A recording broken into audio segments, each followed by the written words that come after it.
Bonjour à toutes, bonjour à tous.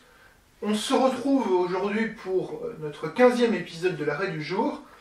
Et comme je vous l'ai indiqué hier, au terme d'une émission qui a plus parlé d'autre chose que de liberté de la presse, je m'en excuse encore, on va attaquer aujourd'hui la jurisprudence de la liberté, la jurisprudence sur la liberté de la presse, mais de la Cour européenne des droits de l'homme. On va faire un peu comme ça un ping-pong avec la Cour de cassation et on terminera donc sur le back-to-back que je vous avais annoncé. Alors, le premier arrêt dont il faut parler en matière de liberté de la presse de la Cour européenne de sauvegarde des droits de l'homme, c'est bien entendu, c'est obligatoirement l'arrêt Handyside contre Royaume-Uni de 1976.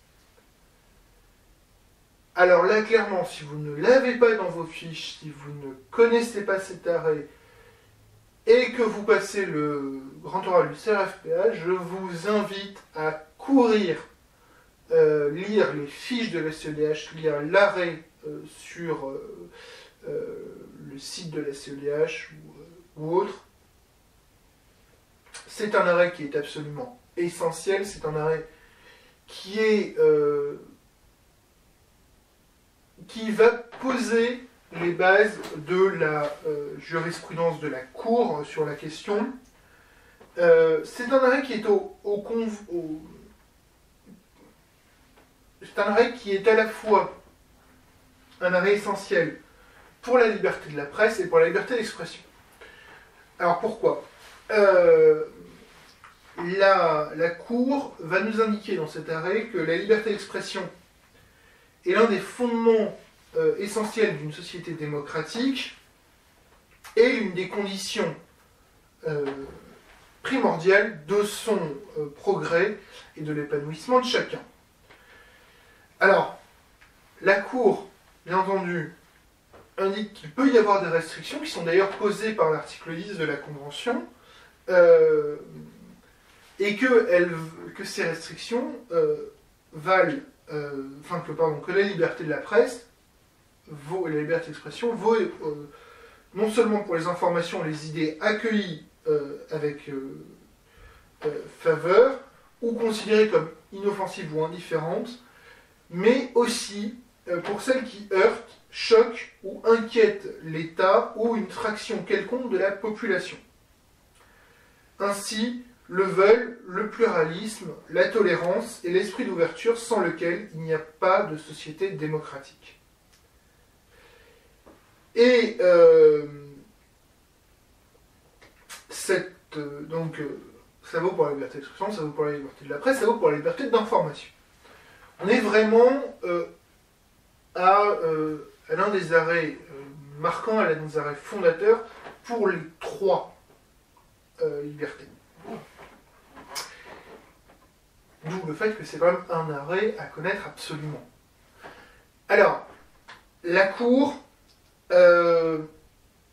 va, à partir de ce moment-là, mettre en place une jurisprudence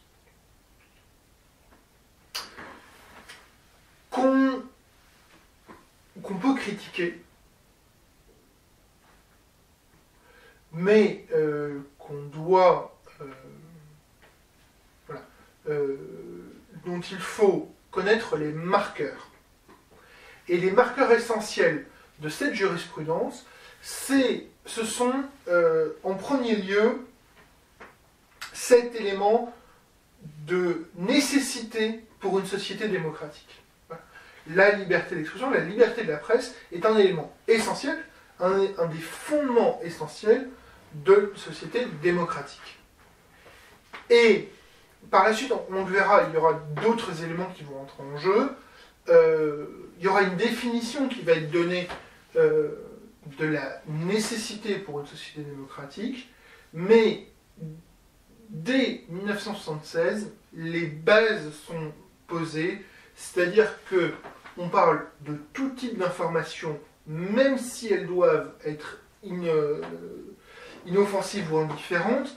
Donc vraiment de l'information la plus standard, hein. On parlerait dans le jargon journalistique des chiens écrasés, jusqu'à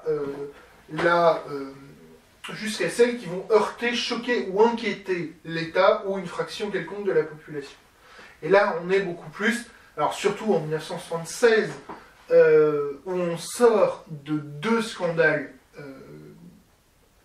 de plombier, le Watergate aux États-Unis, et donc qui va quand même aboutir à la démission du président des États-Unis de l'époque, Nixon.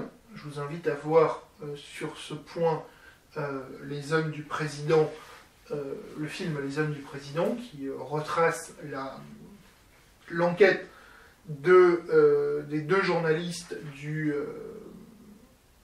Washington Post. J'ai plus les noms en tête, Bob Woodward et le deuxième, je ne me souviens plus, et de la fameuse gorge profonde qui va un petit peu leur donner des tuyaux. Et puis en France, alors avec des conséquences bien moindres, vous avez la fameuse affaire des canards enchaînés, des plombiers du canard enchaîné, pardon, avec cette une magnifique, Marcelin, qui est le Watergaff, donc en référence au Watergate et au ministre de l'Intérieur de l'époque, Raymond Marcelin, qui était persuadé que des membres de son cabinet transmettaient des infos au canard enchaîné, et donc avait demandé à la DST, je crois, de sonoriser, comme ça qu'on dit, de placer des micros dans les nouveaux locaux du canard, puisque le canard a déménagé, le canard est en train de faire construire des nouveaux locaux, de les faire aménager. Et il avait demandé à ce que les nouveaux locaux soient sonorisés. Et donc, il y avait eu une sonorisation des locaux, et les plombiers s'étaient fait arrêter pendant qu'ils essayaient de sonoriser les locaux, puisque un journaliste du canard, j'ai vu qui avait de la lumière, et qui savait, puisqu'il était dans les nouveaux locaux, il savait, puisqu'il était au conseil d'administration, il savait qu'il n'y avait personne qui était censé être là, donc il s'était dit, peut-être que quelqu'un a oublié d'éteindre, ou je ne sais pas quoi, et donc il arrive, il ouvre la porte, il tombe sur les plombiers en train de sonoriser les lieux. Et donc je me plais à imaginer le fait que le type a ouvert la porte, qu'il y a eu un grand moment de silence, qu'il a refermé la porte, qu'il l'a rouvert. J'ai vu tout le monde qui a fermé la porte et qui est parti en courant pour appeler les flics.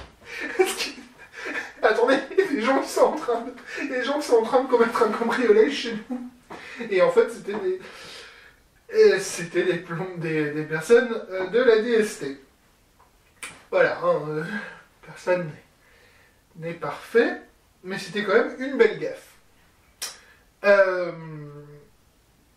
Voilà. On va arrêter là